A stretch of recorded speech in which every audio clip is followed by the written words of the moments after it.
how do you do, young Willie McBride? Do you mind if I sit here down by your graveside and rest for a while, neath the warm summer sun? I've been walking all day and I'm nearly done.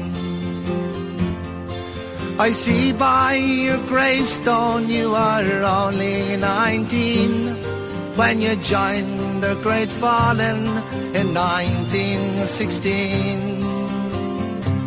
I hope you died well and I hope you died clean. Our young Willie McBride, was it slow and obscene? Did he beat the drums slowly? Did he play the fife slowly? Did they sound the death march as they lowered you down? And did the band play the last post and chorus? Did the pipes play the flowers of the forest?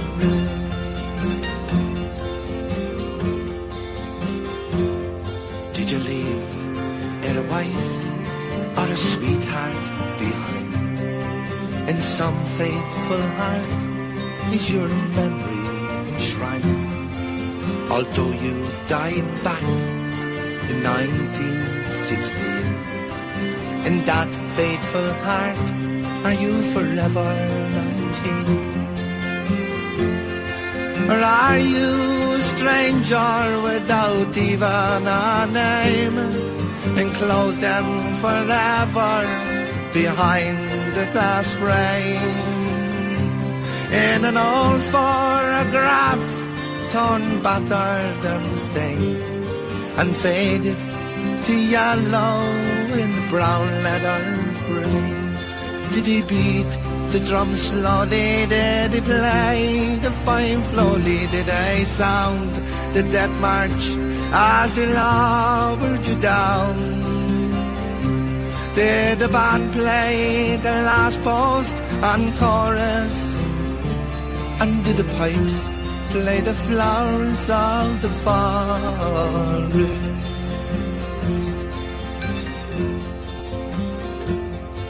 The sun, now it shines on the green fields of France. There's a warm summer breeze, it makes the red poppies dance. And look how the sun shines from under the clouds. There's no gas, no barbed wire, there's no gunfiring now. But here in this graveyard, it's still no man's land.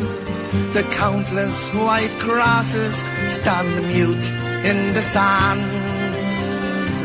To man's blind indifference to his fellow man, to a whole generation that were butchered and damned.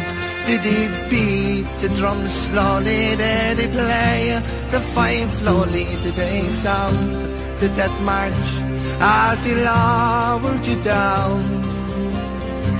And did the band play the last post and chorus? Did the pipes play?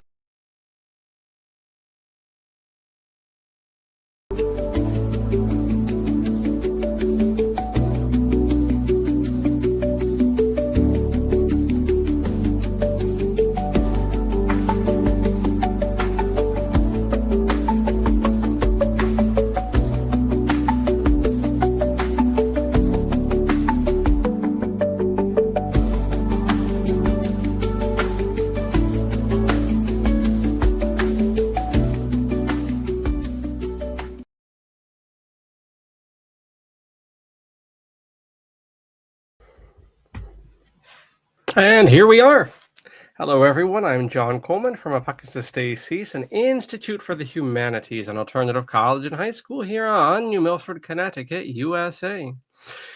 This broadcast is entitled Parents Cry Too, and it is our project's 300th day.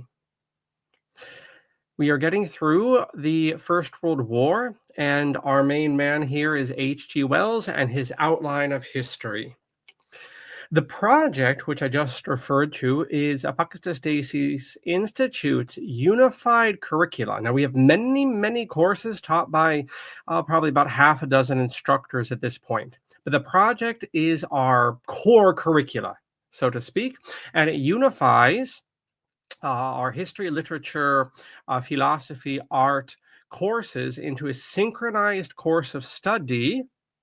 And that varies depending on how much you can commit to the project. What you're watching right now is our public outreach, and we warmly welcome you to go look at the description down below and click on the project page, and you can download for free H.G. Wells's Outline of History as well as our poetry cursus.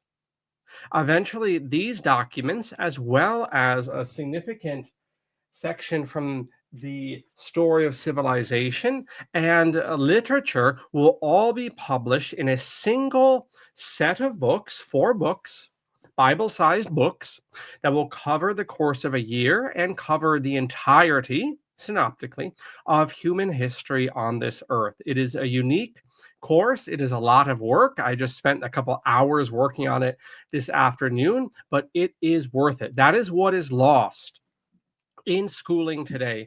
And we say with the internet, for example, we say with the radio, with the television, with the library, look how much knowledge we have.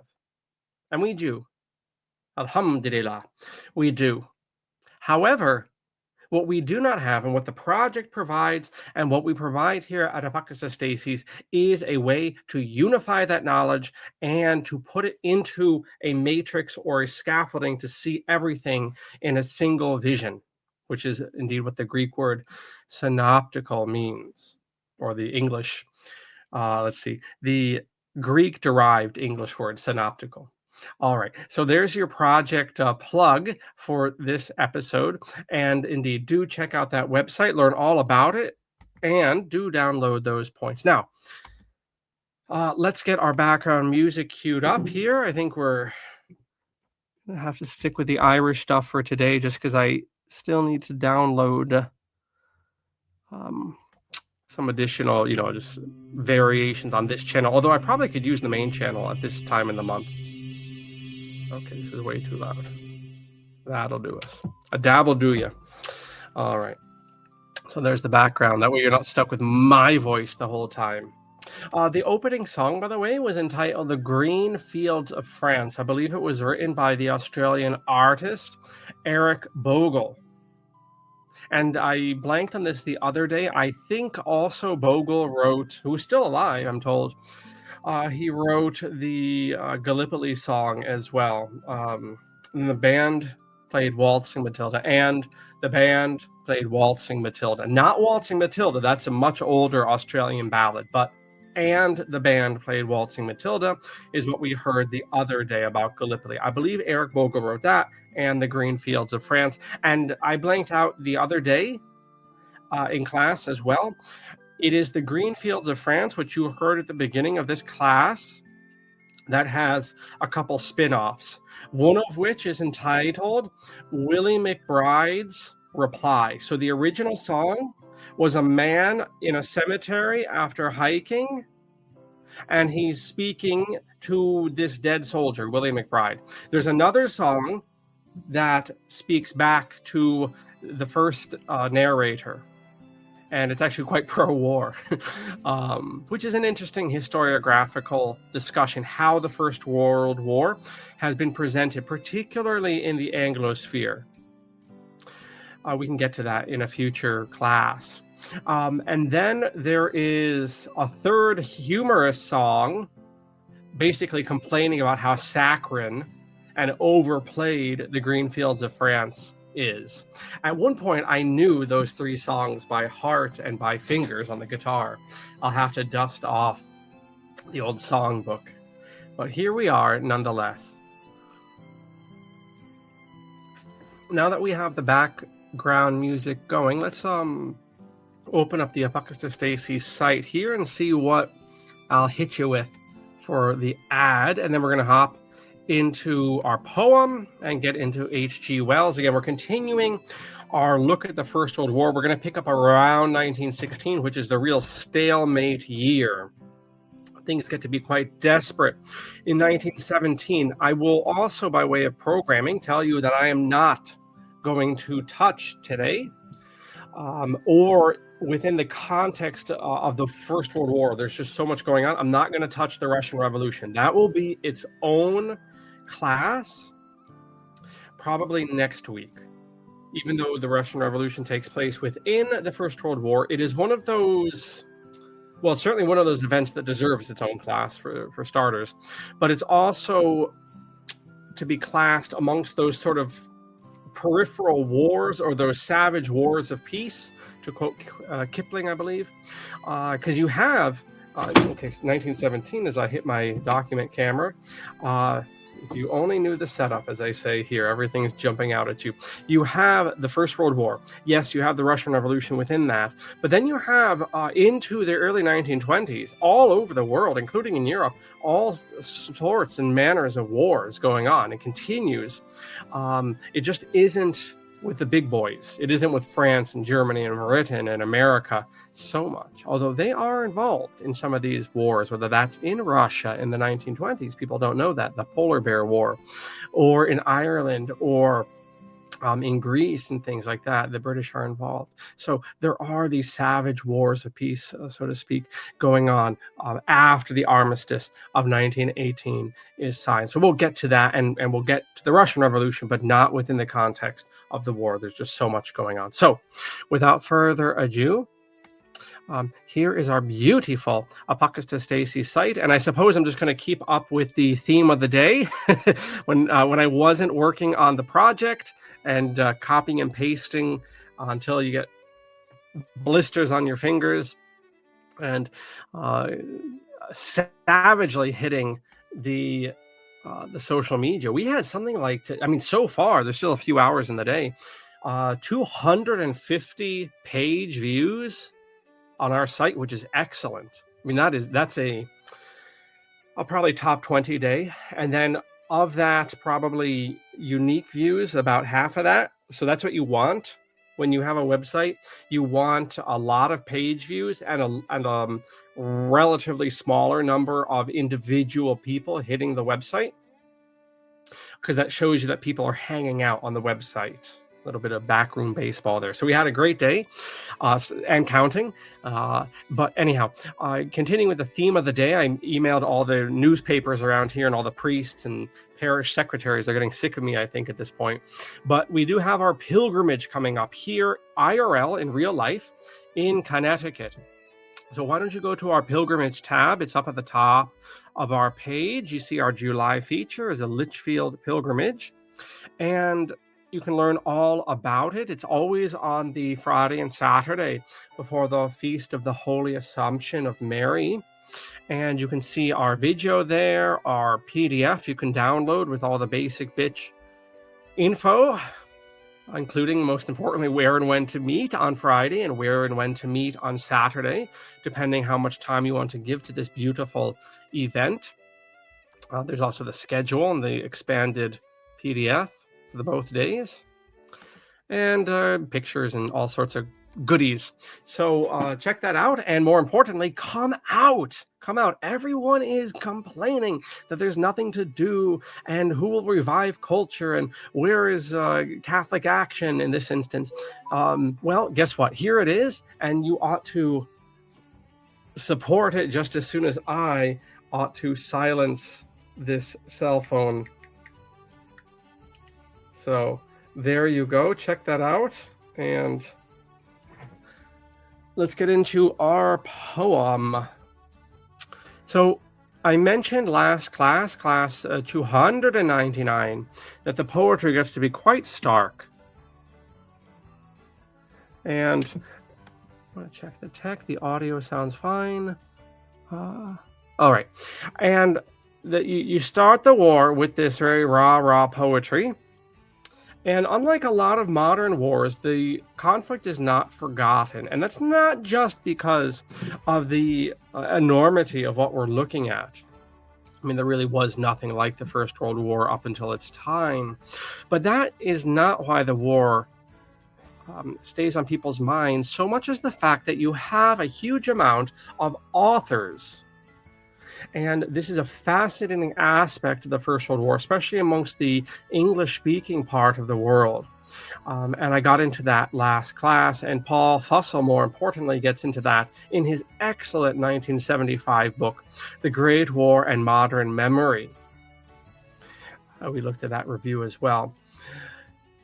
But one of the reasons the war stays front and center for people is those poets don't let it be forgotten. Now in America, we lately lost, the United States Corporation, lately lost one of its adventures in Afghanistan. That war was pretty much forgotten by maybe 2003, starting as it did in 2001. It's certainly, literally by 2010 and 2015, I would say most Americans did not even know that was still happening. And yet it was at fever pitch. And would be for another 5 to 10 years until the glorious triumph of the Taliban, in my opinion, in 2021, was it? One of probably the greatest political event of my life, something I mean to write a very extensive poem on at some point in the future. But anyway, the reason we forgot about Afghanistan and the reason we remembered, and the people at the time, more importantly, remembered the First World War, those poets kept at it. And in the best poetic manner, they were able to really chart in text and in soul the shifting mood towards the war. This is entitled, the class today is entitled Parents Cry Too. This, by the way, was the opening image. It's of a cemetery statuary. And these two figures stand before two rows of soldier graves.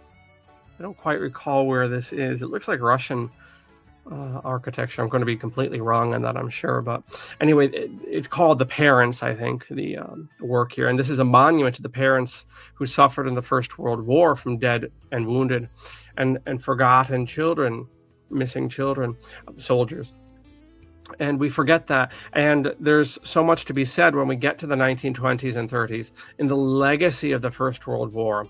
And I thought this was a very appropriate piece to kick off with. The Parents Cry Too. It's not just the soldiers in the trenches, and indeed, as we get to this poem, even the wounded soldiers and the nurses, but indeed those parents. Speaking of Gallipoli earlier, there's a song by the Furies, the Irish band The Furies, called Gallipoli, and it has to do with two parents lamenting their son, lamenting how could we have sent you off to the war. And it is hard, not just the military aspect, of which there was nothing like it before, but also the social ramifications later on, to really gauge these things, their enormity and their depth. But Western society really is never the same and could never be the same after that. And I thought it was worthwhile to remember those parents, and that parents cry too. Anyhow, you might want to cry after this poem. I thought I knew a lot of Wilfred Owen's poetry. I never came across this piece, which is entitled Disabled, until this year. I was teaching the high schoolers and just perchance came across, and as stark as it is, happy that I came across this poem. So if this were IRL class, private class, we will go over this poem a couple of times. But what you're dealing with is a man who's had his arms and legs blown off. And he's reminiscing about the years ahead and the remainder of his life, which is going to be quite long, probably. He seems to be getting a lot of help. He sat in a wheeled chair, waiting for dark, and shivered in his ghastly suit of gray. Legless sewn short at the elbow, through the park, voices of boys rang saddening like a hymn, voices of play and pleasure after day, till gathering sleep had mothered them from him. About this time town used to swing so gay, when lamp glows budded in the light blue trees, and girls glanced lovelier as the air grew dim. In the old times, before he threw away his knees, now he will never feel again how slim girls' waists are, or how warm their subtle hands. All of them touch him like some queer disease. There was an artist city for his face. It was younger than his youth last year. Now he is old. His back will never brace. He's lost his color very far from home here. Poured it down some shell holes till the veins ran dry, and half his lifetime lapsed in the hot race, and leap of purple spurted from his thigh. One time he liked a blood smear down his leg after the matches carried shoulder high. It was after football when he'd drunk a peg. He thought he'd better join and wonders why. Sometimes he said he'd look a god in kilts. That's why, and maybe too, to please his Meg. Aye, that was it. To please the giddy jilts, he asked to join. He didn't have to beg. Smiling, they wrote us lie. Aged 19 years, Germans he scarcely thought of. All their guilt and Austria's did not move him, and no fears of fear come yet. He thought of jeweled hilts for daggers and plaid socks and smart salutes and care of arms and leave and pay arrears. Esprit de corps and hints for young recruits, and soon he was drafted out with drums and cheers. Some cheered him home, but not as crowds cheer goal. Only a solemn man who brought him fruits thanked him and then inquired about his soul. Now he will spend a few sick years in institute and do what things the rules consider wise, and take whatever pity they may dole. Tonight he noticed how the women's eyes passed from him to the strong men that were whole. How cold and late it is, why don't they come and put him to bed? Why don't they come? Thus is Wilfred Owen's poem, Disabled. Right, you can chart the reminiscences going back to his time of recruitment, his time of youth, where to get a blood stain on your leg was a sign of bravery, right? So the youthful wound on the sports pitch, the cut, little insignificant cut on his leg, and show his grit to the girls. Of course, that's contrasted to his losing his legs outright in the war, and to say nothing of his arms. He has no arms or legs. That's why he has to wait for the girls to put him in, the nurses, that is, to put him into bed. He has to wait for them, and he's cold at the beginning, right? He's waiting for dark. He can't do anything else because he doesn't have arms and legs anymore. And he shivered, and he can't do anything about it because the nurses aren't there. And it's not for nothing that to drink a peg, right, to get a little bit tipsy in the bar when he signs up, or Meg, peg, Meg, right? They rhyme with leg, right? All of these things. There's so much here. Wilfred Owen, as I told you, when we read Dulce de Quatermass, his most famous poem, and probably the second most famous poem after in Flanders Fields. Second most famous poem is Dulce de Quatermass by Wilfred Owen. Wilfred Owen, his works are kept with Shakespeare in the same building, the folios of Shakespeare. So that shows you the importance he has, not just to the British, who produced such poetry and sacrifice in the war, but also to the world, that they're kept with the likes of Shakespeare. Okay, so here's our map. As I said, we left off with 1916, a total stalemate. The Allies had attempted to ford the straits. The Helen Spot. I keep blanking on what these straits are called. But in any case, they tried to go up here and assist Russia. The British did, with their Australian and New Zealand cannon fodder, using their colonial troops as such, which left a great legacy in those countries just named. Churchill's Folly. You should read it. You should read about Gallipoli. paddle wheelers coming up and docking on their flanks, and people embarking to machine guns, Turkish machine guns, on the flanks. That is to say, imagine a paddle wheel boat and old steamboats from the 19th century under fire. This is the stupidity of the British High Command. And this is why, speaking of historiography, in the English-speaking world, the war is often presented, as we say, of donkeys leading lions, or rather, to say, incompetence leading brave men. At Gallipoli, you had ships sailing in and then turning to port, and then just because of the way the gangplank is, dropping the gangplank like at a 19th century Mississippi steamer. As shells are coming in this way, the men have to get off on their flanks and go down in the midst of battle, go down the gangplank, and then they can form up on the beach. This is nonsense. This is beyond nonsense. And this goes on. And so becomes this saga for the soldiers, largely from what do you call Australia? The Australasia? There's a word for that. But that anyway, Australia and New Zealand, that area of the world. I'm blanking on it now. Okay, so that flops, and so Russia can continue to starve, and the Bolsheviks can continue to concentrate their power in 1916 into 1917 with all sorts of other radical groups, and frankly, justifiably disinfected groups who are not socialist. I mean, there's a lot of incompetence on the part of the imperial command and the imperial family. We'll talk about Rasputin. But there are, as I mentioned, all sorts of logistical problems, not the least of which are roads and rail. And on those roads, the effective absence of motorized vehicles, that explain the chronic hunger that will help provoke that revolution. So that leads in 1916, 1917 for a reorientation on the part of the Allies and the Axis. Allies largely in green here. The blue and the green in North Africa is Algeria, which was French at that point, by the way.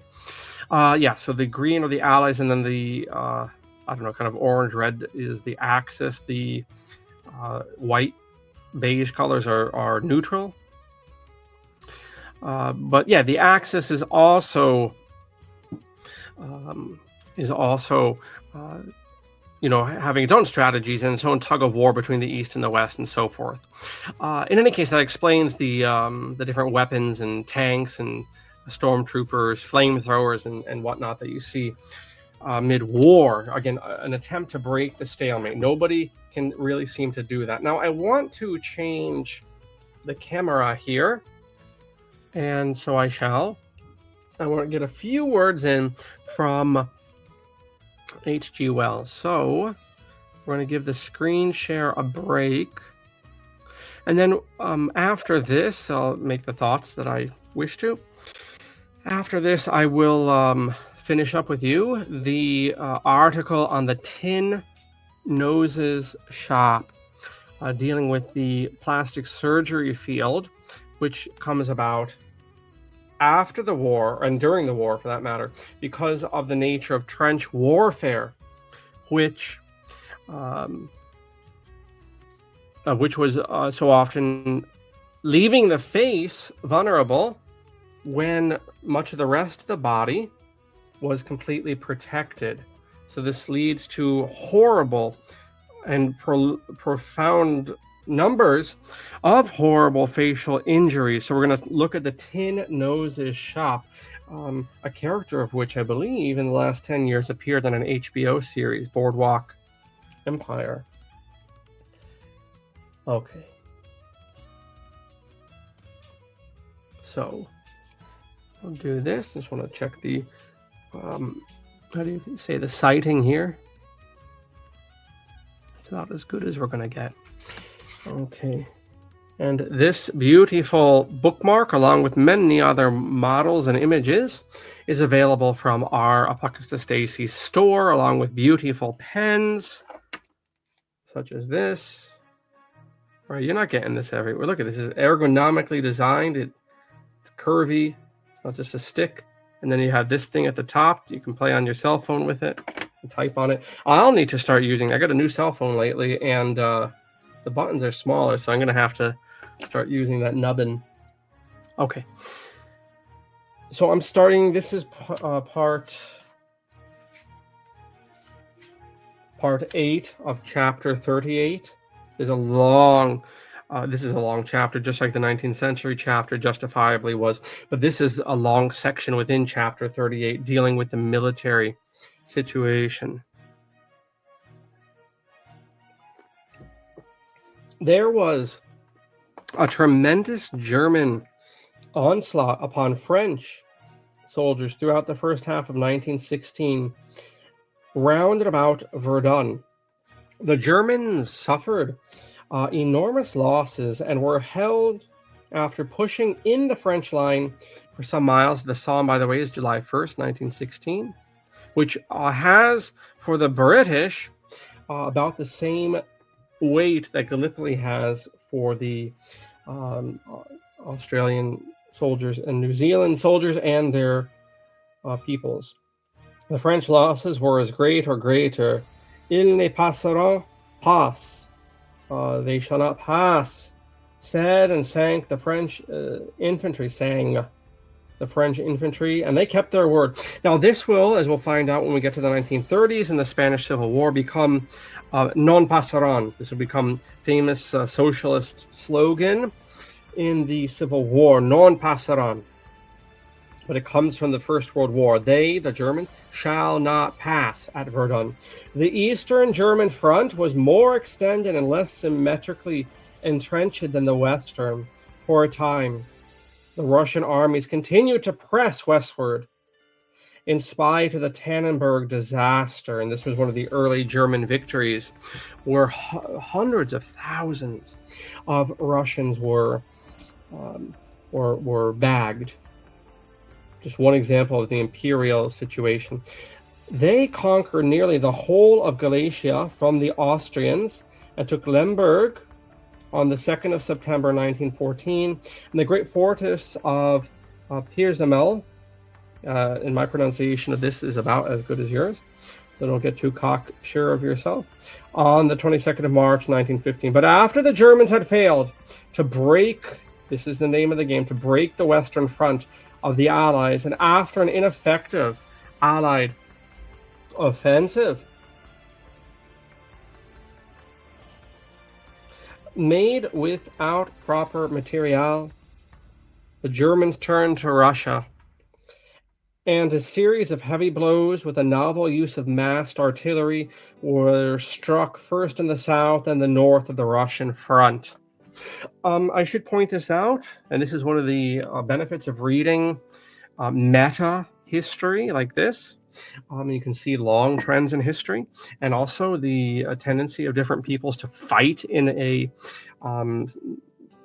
consistent way over centuries. Generations come and go, but deeper things remain. So the Germans, having been foiled at Verdun, just like the Allies were foiled at Gallipoli, go back to the drawing board, and the Germans say, okay, let's knock out the Russians. Everyone's switching things up, trying to break the stalemate. The Russians, going back to even the 1700s in their wars with Sweden, have always, and you can see this right now in the 2020s, right now, have a military doctrine of grinding the enemy down. Watch how they're fighting in Ukraine. It is slow and it is steady, and it grinds. And that's been the Russian MO for hundreds and hundreds of years. So the Germans say if we hit them hard and fast, which is going to be their attempt also in the Second World War, and NATO's attempt in the Ukraine war, incidentally, if we hit them hard and fast, they will not have the luxury of time. That's the situation here in 1915. Well, no, hold on, 1916, because after Verdun is when they switch it up towards the Eastern Front again, whatever the case. But it does seem in Russian history that slow and steady does win the race. And of course, the Russians will have to drop out of the war, but that's not so much because of German prowess as because of things much more close to home. Let me just check the citing here. Okay. One final check of the tech. Okay. So we continue here. I'm not going to read this whole section. On the 3rd of June, Przemysl, that's spelled once again Przemysl. I added vowels where they needed to be. Przemysl was taken, and the whole Russian line was driven back until Vilna in Poland was in German hands. In May 1915, Italy joined the Allies. We're going to see the same flip-flopping. Talk about long-term trends. You can see the same flip-flopping in the Second War, and declared war upon Austria. Not until a year later did she declare war on Germany. Now, Italy pushed her over into the eastern boundary towards Gorizia, which fell in the summer of 1916. That's a great Italian folk song from the First World War. I might even look that up as an outro. Gorizia. It's such a lament. Wasn't expecting to come across that. But Italy's intervention was of little use at that time to either Russia or to the two Western powers. She merely established another line of trench warfare among the high mountains of her picturesque northeastern frontier. Why don't we hit up that map again just to orient ourselves, right? So Italy flips, right, joins the Allies. Russia's left to die in the vine here as Germany turns 1915, 1916 once again towards, for Germany, what's the Eastern Front. And Gorizia, and a lot of the fighting, of course, is up here in the Alps. There was one battle that I'm blanking on now in Italy, and there were 17 or 18 instantiations of it. The Azanzo River, yes, the Azanzo River. And if you want a good snapshot and a good literary, let's see, cookie crumb, you could read, what is that?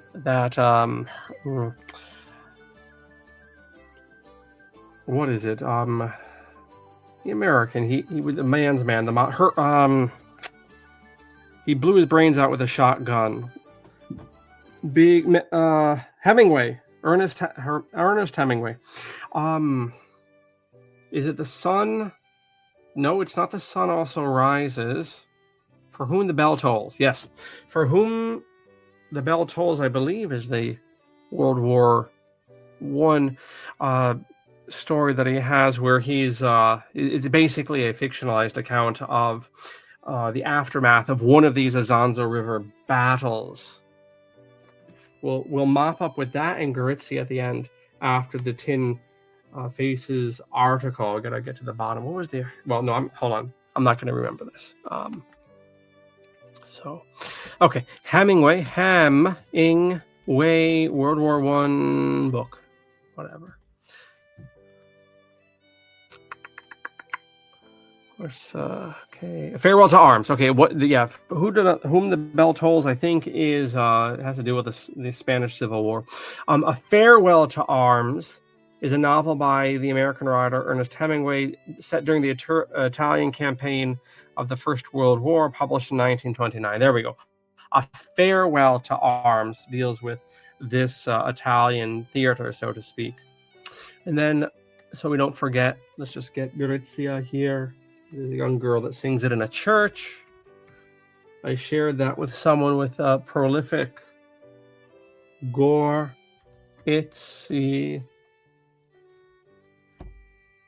Gorit. Yep, I-Z-I-A.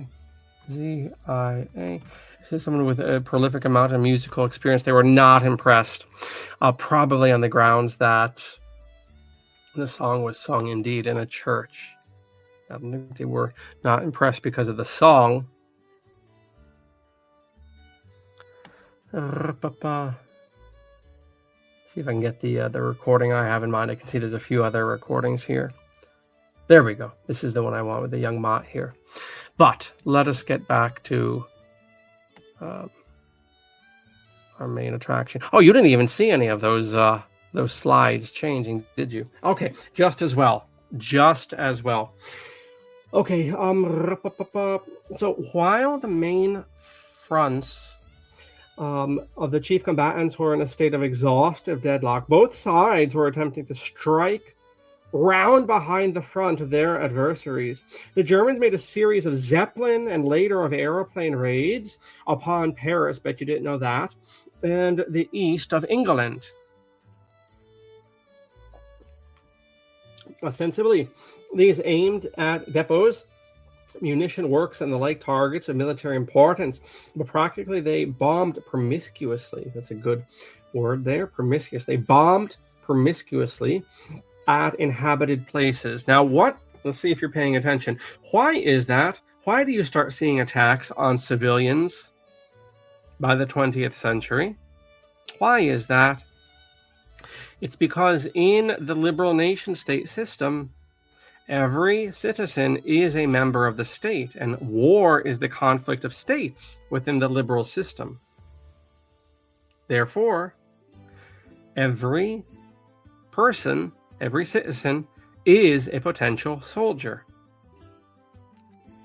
And that will have horrific, this is bad enough, this will have horrific consequences come later in the 20th century.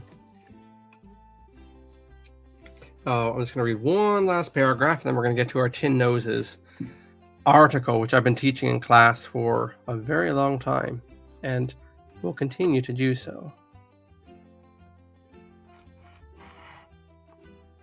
Okay. While the Germans were thus assailing the nerve of their enemy home population through air, they were also attacking the overseas trade of the British by every means in their power. At the outset of the war, they had various trade destroyers scattered over the world, and a squadron of powerful modern cruisers in the Pacific, namely the Scharnhorst, the Gneisenau, the Letzpeg, the Nürnberg, and the Dresden. Some of the detached cruisers, and particularly the Emden, did a considerable amount of commerce destroying before they were hunted down, and the main squadron caught an inferior British force off the coast of Chile and sank the Good Hope and the Monmouth in November 1st of 1914. A month later, these German ships were themselves pounced upon by a British force, and all except the Dresden sunk by Admiral Sturdy. And by the way, that's what you want your admirals to be named, right? Admiral Sturdy. You can't make that up. That's going on the names list. Some of you know what I'm talking about. In the Battle of the Falkland Isles, but you didn't know that was part of the First World War, the Falklands down in South America. After this conflict, the Allies remained in undisputed possession of the surface of the sea. Supremacy, which the Great Battle of Jutland did nothing in 1916 to shake. So you can see, not just on land are people trying to break the stalemate, but also on sea. Okay, so now I'm going to change the camera to the old screen affair. See what comes up. Me? Who knows? Hey! All right, well, my fame is fast fleeting, so we're going to change the screen share and get to our Tin Noses Shop article. This is the legacy. You know, I entitled this class for good reason, I believe. Parents cry too, right? We have to understand the legacy of the war.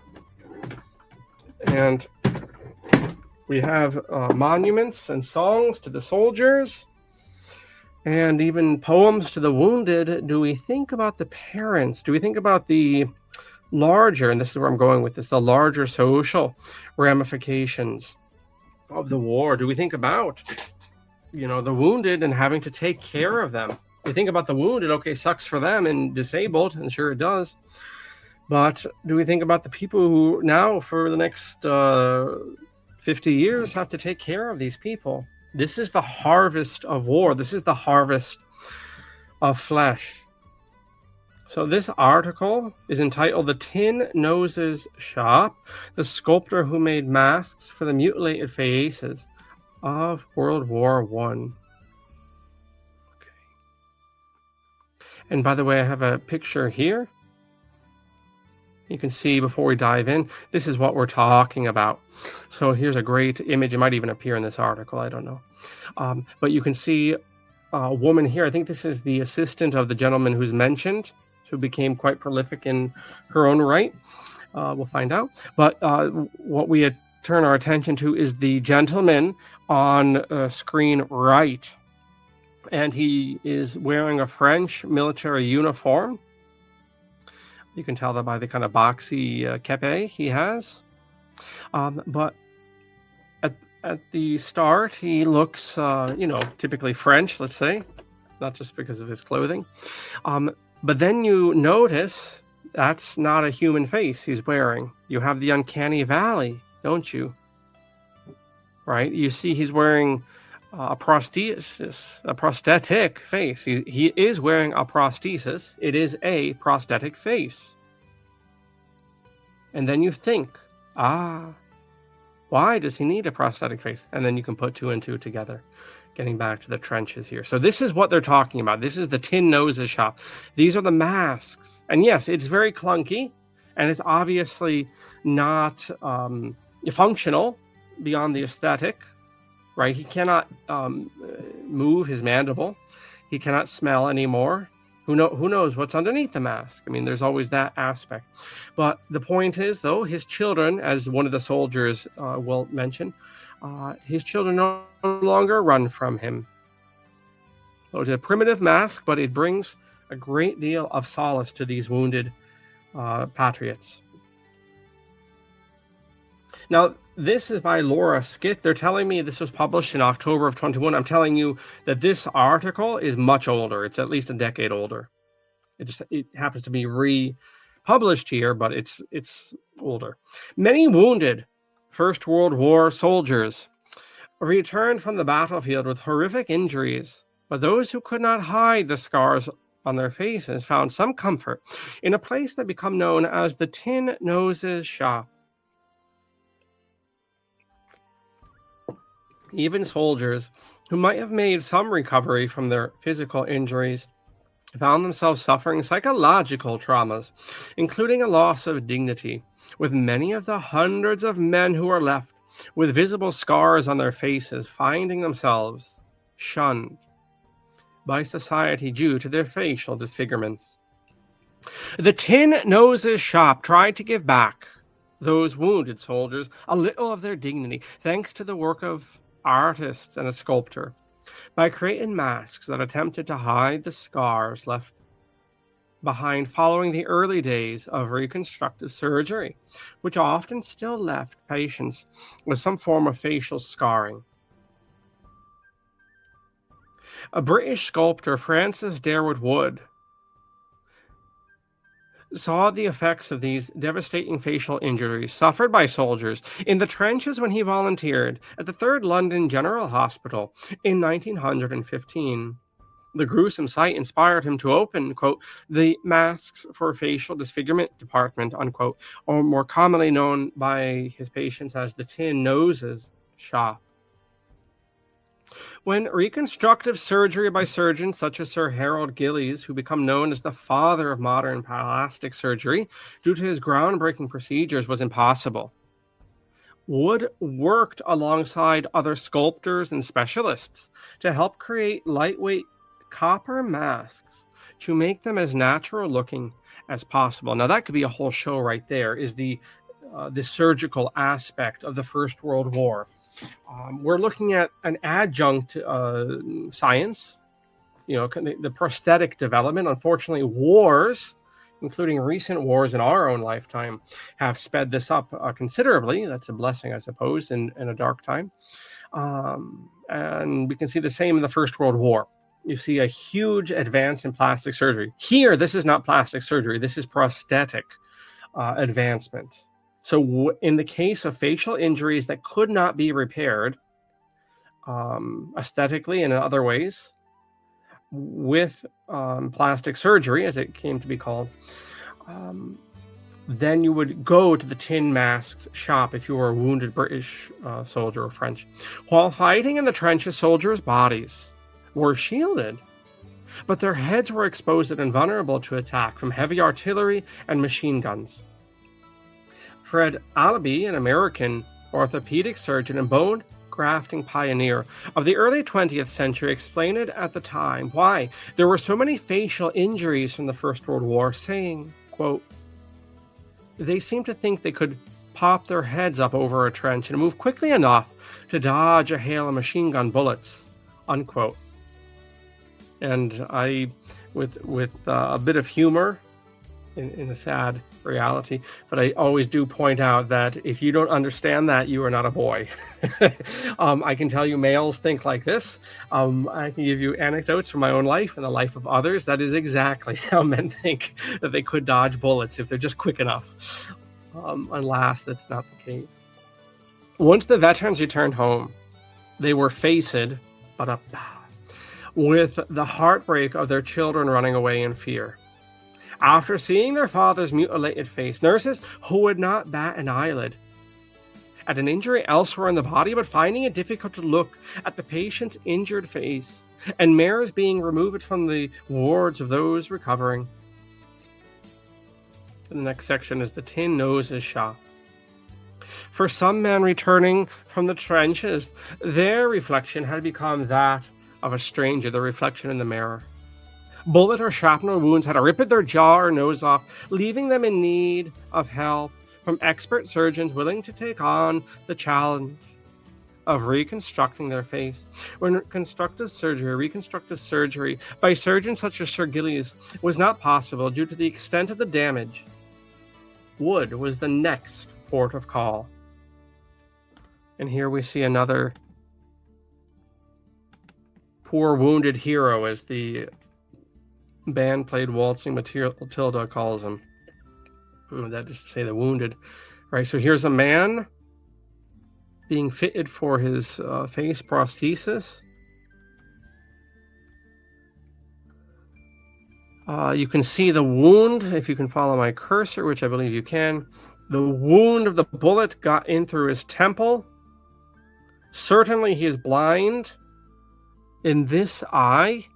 Perhaps the eye was destroyed. It doesn't look like there is the typical bulge under the lids. The bullet obviously went through his temple. Bullets go in a straight direction. Presumably it destroyed his other eye as well, the poor bastard. He's blind. He's certainly blind in one eye. He's probably blind in both. And yet, gentlemen, in 2020 so and such that we live in, this blind son of a bitch is dressing better than you and I. Look at him. He's blind as a bat. His hair is combed. He's shaved. And he's wearing a collar bar. Do you know what this is? Gentlemen who wear shorts and t-shirts like myself in public and sandals and whatever. This is called a collar bar. Okay, do you know what a collar bar is? Do you know what a jacket is? All right, let's get back to wearing this sort of getup. Anyway, I'll behave myself. All right, but anyhow, here's a picture of the tragedy. Okay, Wood and his team of sculptors and specialists were dedicated to creating masks that were as natural as possible. This is too much, it's too big.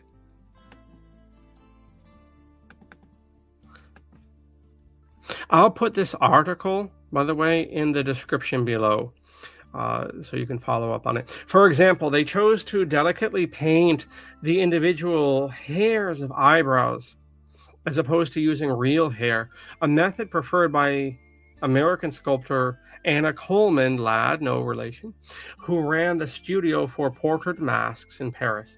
I think that was the woman. Let's see here. Yeah, I believe this is Anna Coleman Ladd here. Right? And that would explain why this is a French soldier. There is no doubt this is a French military uniform. I believe this is Anna Coleman Ladd. Okay, In an article published in The Lancet, which is supposed to be a prestigious journal, although in the past couple of years of this recording, it's dropped a few notches because of what happened during COVID, but here we go. Wood wrote about the difference between his work and that of the surgeons operating on the wounded veteran, saying, quote, "My work begins where the work of the surgeon is completed. When the surgeon has done all he can to restore functions, I endeavor, by means of the skill I happen to possess as a sculptor, to make a man's face as near as possible to what it looked like before he was wounded." And here you can see an example. Right, this man suffered on the screen left. He suffered very severe injuries to his nose and to his upper lip. Right, and then with the aid, as this article will point out, with the aid often of glasses, the mask is secured. So the glasses are dummy glasses very often, or the glass in them is not medical. It's not offering any assistance to the eyes necessarily. But what the glasses allow is this plausible structuring, engineering wise. You literally have this way to affix the mask to the face, right? The glasses, which are hooked behind the ears, provide a sturdier support than glues or who knows what else. Nowadays, there are people who need this, including a story of a woman everyone knows in Connecticut. There are people who need severe facial treatment. In fact, their facial injuries are so severe, often failed suicide attempts, God help us, or automobile crashes, or the ape or chimpanzee story every Connecticut person knows. There are people, who don't have faces, and for the worst cases nowadays, they don't so much use glasses behind the ears as magnets. They'll actually implant magnets in whatever is left of the face, and then they'll put magnets on the prosthesis face, and that will do the trick. It's a sobering reality, but this example of the prosthetic face is a mercy. Wood's painted metal masks work was an attempt to give back to veterans the sense of self-worth and pride that they once had in their appearance, and help them, quote unquote, fit in back in Civvy Street. There we go. It was not about making the patient look better, merely an attempt to bring back what was once, with the use of plaster of Paris, thin copper, and the skills of Wood and his artistic assistants. They would refer to a photo at the beginning of their process taken before the war, originally intended for a loved one to remember the soldier in their absence. As Wood explained, his work was as much about the veterans' physical appearance as it was about their emotional well-being, saying, quote, "The patient acquires his old self-respect, self-assurance, self-reliance, and discarding his induced despondency, takes once more to a pride in his personal appearance. His presence is no longer a source of melancholy to himself or of sadness to his relatives and friends." Okay. So I leave you on your own time to read the balance of this article. It's well worth it. And we will finish now with Gorizia. And, I think we'll finish with that fellow with the tin masks. So let me just cue this up, and I'll knock off here. In the meantime, I do encourage you to check out not just the article which we nibbled at here, but also the project to join us. Again, if you want to enroll for the 2 or 3 year undergraduate course, that is the top shelf. And that comes with daily classes throughout not every single day, but throughout the school week. Daily classes. It comes with much more additional readings, seminars, and writing assignments. But you're going to get with that something you're literally never going to get anywhere else for the rest of your life. Beyond that, we have monthly adaptions of that. If you can only meet for a couple hours each month, or monthly seminars, that will serve you in good stead. And after that, for our alumni, for our distant students and so forth, you can follow in as best you can, and as much as your state in life allows you to. And that is very welcome as well. So again, the purpose of this is to really build, as I get the proper image on screen, is to build a school community. And no better way than to talk and to read and to think our way through human history and those debates. Now, we're going to start this all again on the 2nd of September. That's when our fall semester begins with all of our students. And we will begin our poetry cursus is going to kick off, as well as our H.G. Wells readings and some other things as well. So it's great to get everyone on board for this. The more we can get studying this, well, the more we're going to help rebuild society.